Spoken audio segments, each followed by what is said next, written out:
Hi there, I'm Judith. I started this channel because I own a little house and I love to talk about it.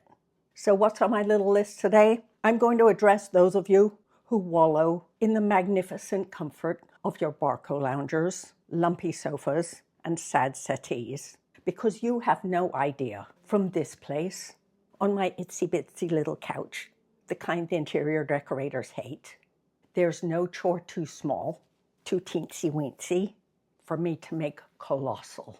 Let me show you the ways. 8 to be exact.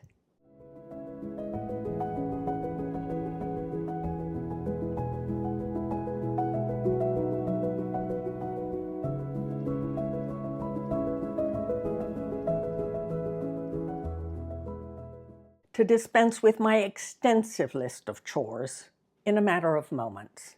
Chore number 1, folding the dish towels. I mean, first you gotta wash them. So you gotta stagger to the washer. And then the thing beeps, and you have to somehow or other muster the courage to dig them out of the washer and put them in the dryer. The dryer niftily dings right when you're in the middle of something that didn't need a ding. And then you go to collect the towels. They've been in there so long, they're dead and cold. No matter, it's time to fold them. And this is the worst.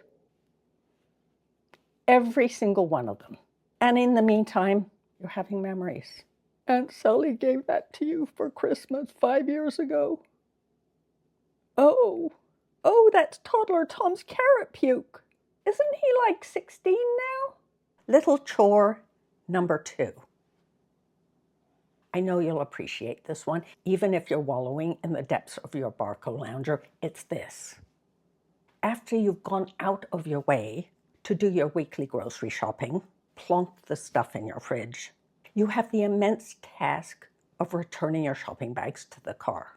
I know how this can be. They take up residence in your front hallway. You pretend not to see them when you trip over them every time you leave the house. They take up this much mental space in your generous brain. Eventually, you're overwhelmed. You stagger them to the car, tucked neatly under your arms. You raise the lift of the hatchback, and off they go, grovel around in the dirt, plop them in the car, and resolve never to go shopping for food ever, ever, ever again, lest you have to go through this stupid little chore. Chore number 3, the inevitable. Make your bed. I feel so sorry for folks in tiny houses because their beds are bigger than their rooms, and they always look rumpled. Imagine what they must have going through their head, the guilt trips about not being able to make it perfect. And don't get me started with the mattress turning thing. In a tiny house, just not possible. You have to rotate yourself. I don't know about you, but rotating myself makes me dizzy, and I don't like to do it right before I go to bed. It gives me wobbly dreams. Chore number 4, cleaning the bathroom mirror. Because thanks to Mary Poppins, spit, spot, and all, now you see spots everywhere, and it didn't help that Calgon commercial when you were like 5. That added to your pain and glory. They gave you a guilt trip 6 decades up the road. That spots on glassware was a thing that demanded attention. I can guarantee you it does not. Only big splatter matters. Chore number 5, dusting the lampshades. I got a fix for this, y'all. Courtesy of a viewer. I'm sure she had no idea she was giving me a scathingly brilliant idea, but she did. Check it out. You get your old glasses, you know, the ones from 5 prescriptions ago. They had a different prism. Try those. See what I mean?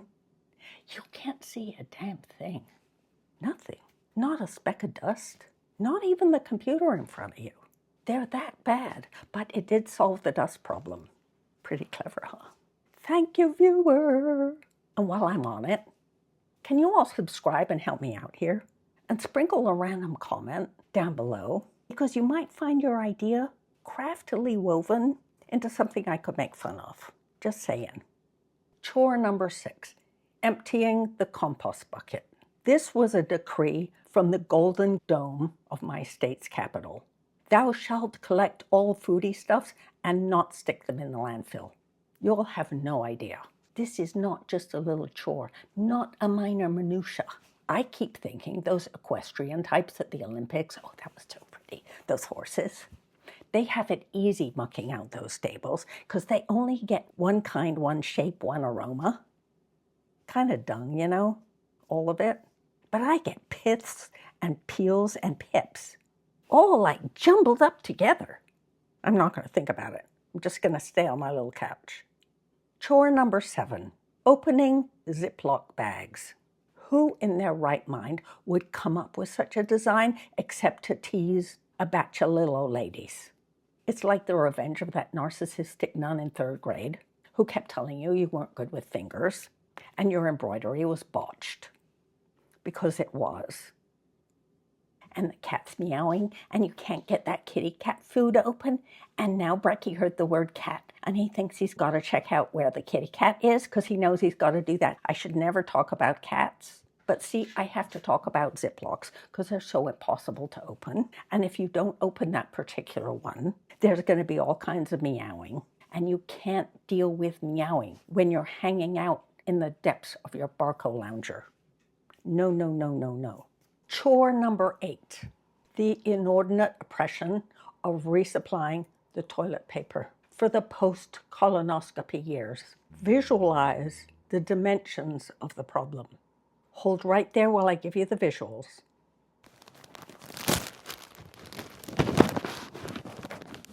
See what I mean?